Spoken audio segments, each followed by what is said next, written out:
ঘরে তাহার পড়াইত এক মৌলবি দিল্লি।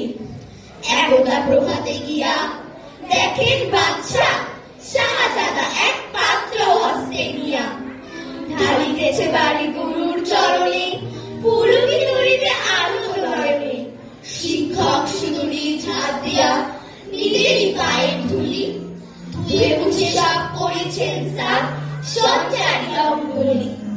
শিক্ষক মৌলভী ভাবিলেন আজি বিস্তার নাহি, যায় বুঝি তার সবই। দিল্লিপতির পুত্রের করে লইয়াছে পানি চরণের পরে।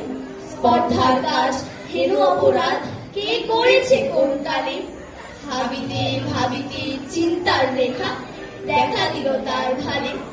হঠাৎ কি ভাবি উঠি, কহিলেন আমি ভয় করি না গো, যায় যাবে শিব টুটি। শিক্ষক আমি শ্রেষ্ঠ সবার, দিল্লির প্রতি সে তো কোনো ছাড়। ভয় করি না গো, ধারি না কো ধার, মনে আছে মোর বল।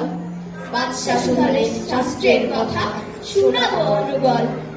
যায় যাবে প্রাণ তাহে, প্রাণের চেয়েও মান বড়, আমি শুনাবো সাহেব। তারপর দিন রাতে বাদশার দূত শিক্ষককে ডেকে নিয়ে গেল কেল্লাতে।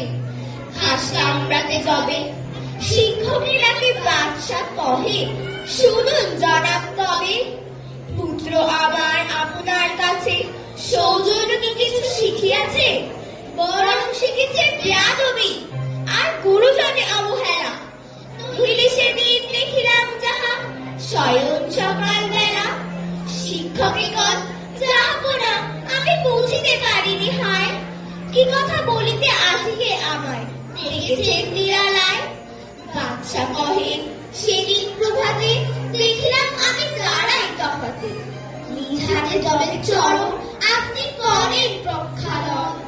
পুত্র আমার জল ঢালি শুধু ভিজায়েছে চরণ। নিজ হাতখানি আপনার পায়ে বুলাইয়া সযতনে, ধুইলাম কেন সে চরণ বড় ব্যথা পায়ে বদলে। উচ্ছ্বাস ভরে শিক্ষকে আজি গায়ে সৌগৌরবে, কুর্নিশ করে বাদশার দলে করে উচ্চারণে। আজ হতে চির উন্নত হলো শিক্ষা গুরু শ্রী, সত্যি তুমি মহান উদার বাদশা আলমগীর।